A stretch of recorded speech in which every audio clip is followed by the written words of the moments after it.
Hi, welcome to an episode of Paultre on Power, Power Systems Design's podcast on the latest in power and power design. This is a special video version taken at the Globalpress Electronics Summit, and today I've got Chris Rowen. He's the founder and CTO of Tensilica, and he's got quite a lot to tell us today about Tensilica and Cadence and power management and all kinds of cool stuff, right, sir? That's right. I think that we have sort of some big news that's been coming out just in the last few weeks.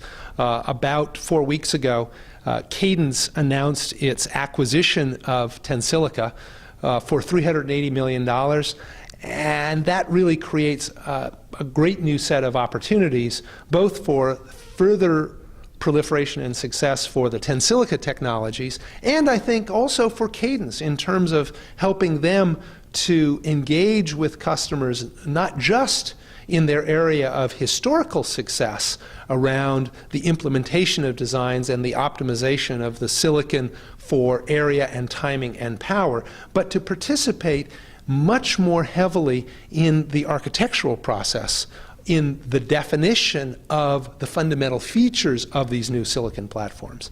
And as most people who work in the area of power understand, a lot of the biggest opportunities to reduce energy and improve power happen not in the low-level silicon optimization, but in the fundamental definition of how the whole chip or the whole system communicates and computes.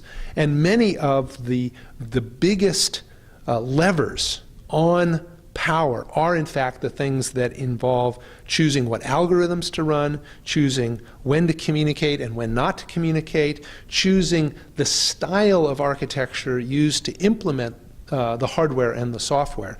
And Tensilica has been especially involved and I think effective in really creating some fundamental new ways of approaching the power and energy of computation, particularly on the heaviest lifting, where there is heavy-duty image processing, voice processing, audio processing, high data rate, wireless communication processing.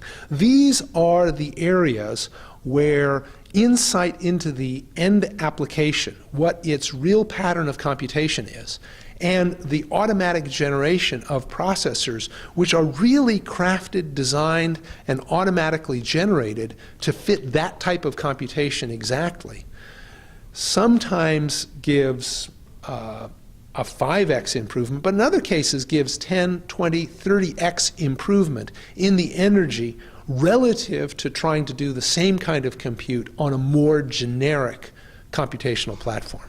And that kind of improvement in energy really opens the door to doing much more of the total work in a silicon platform in a software-friendly way. Because I think that everyone who works in power also understands that the problem never holds still. You always are trying to do something new, some new differentiating capability. It's a new standard or a new variant on a standard or a new end application or some wild guy in a garage who's come up with a new algorithm that you want to get onto your platform, not in the next silicon spin 2 years from now in the market, but want to get it deployed in the next quarter. And all of that pressure to innovate and to drive down energy really leads people towards trying to do more in a software-defined way. But in order to make the energy work, it has to be a very smart energy architecture to do that. And I think that at the heart of Tensilica's mission in life is generating optimal microprocessors, optimal in the sense of the most useful work for the lowest energy, which also translates typically into the smallest silicon area and the lowest cost as well. But energy is more and more central to everything that we and our customers think about, and really is one of the most powerful driving forces in silicon innovation today. Well, now that is actually all very good points, because when you think about it, Chris, everything is going to higher bandwidths, higher video rates, better sound quality, more everything. And so it's easy to say, well, we'll just fix it in the software. But in reality, it has to be a gestalt. The hardware has to be optimized, the software has to be optimized, the engineers involved have to understand the application. And speaking of that, going forward, what kind of resources will you be providing to the design community to help achieve those goals? Well, I think that while the end market requirements are going up, we see the complexities of the silicon platform design also multiplying. I think that design cycles are inevitably pushed shorter and shorter. The total gate complexity of these platforms is higher, and the amount of software that they're expected to run is growing very dramatically. Through the roof. And so you have these tightly interlocking tasks of defining the platform, designing the platform, verifying the platform, and releasing the platform, all working together. And each of those things involves understanding not just the specific hardware components that are going to be put together, but two other things besides: how those components are going to interact with one another, and what is the total software environment which is going to run on each of the pieces and across all of the pieces. And those need to be simultaneously designed, verified, and optimized to really fit the purpose. And I think this question of coordination is coming into particular focus when you consider the energy question. More and more, I think people understand, at least theoretically, that you cannot think about the energy demands of each subsystem on a chip independently. You cannot say the power of my chip is the sum of the worst case power of each of the subsystems. If you did that and you looked at the worst case for each one, the total would be much greater than the thermal envelope of the product that you're in. Now, fortunately, it is usually the case that in a realistic scenario, you cannot have all of those subsystems doing whatever their worst case is. That there is something about the scenario which means that if I am doing maximum 3D graphics, by definition, I cannot be also doing maximum video playback.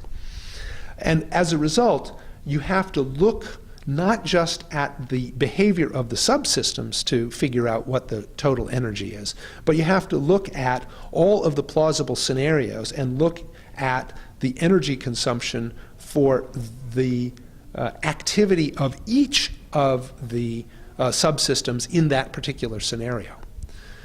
And that level of analysis requires new kinds of modeling, new understanding of the processors and their software, as well as the lower level analysis sort of in the femtofarads and microwatts domain, which is the traditional focus for EDA and back-end silicon design.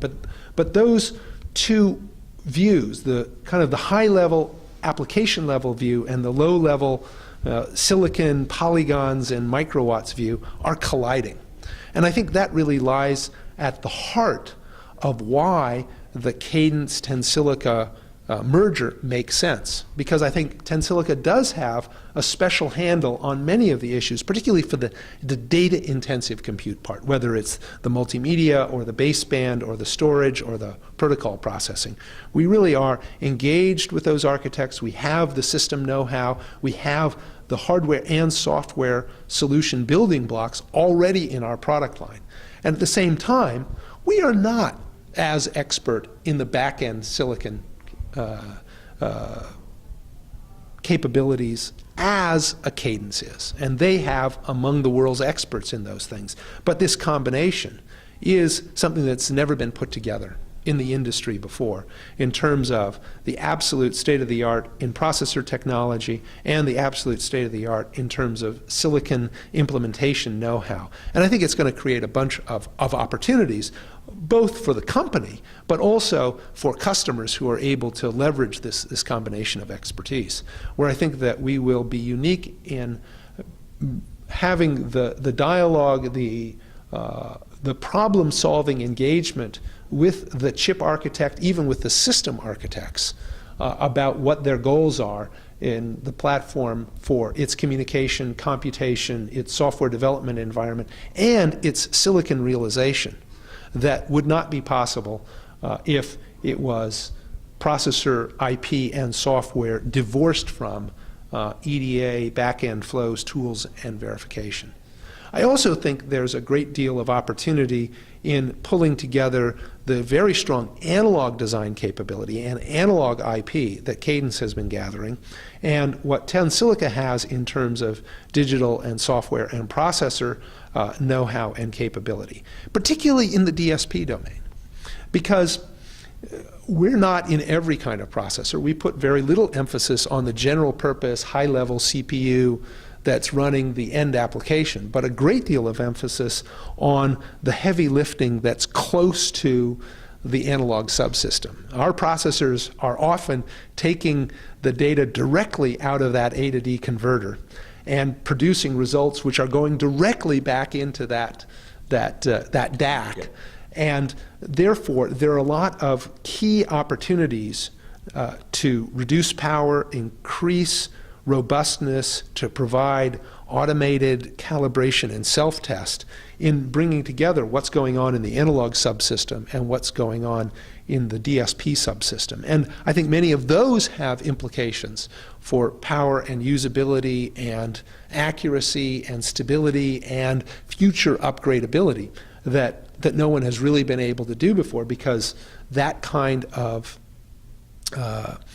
analog expertise and this kind of programmable DSP capability have really been very rarely brought together in such close proximity. Well, that's very, very interesting. So this is going to be very major development for the industry when you think about it. I believe so. Now, on a lighter note, what are they going to call it? This is Cadence. I mean, we are part of Cadence. Of course, I think the Tensilica technology, especially the Extensa processor and processor generator, will live on for forever, let's say.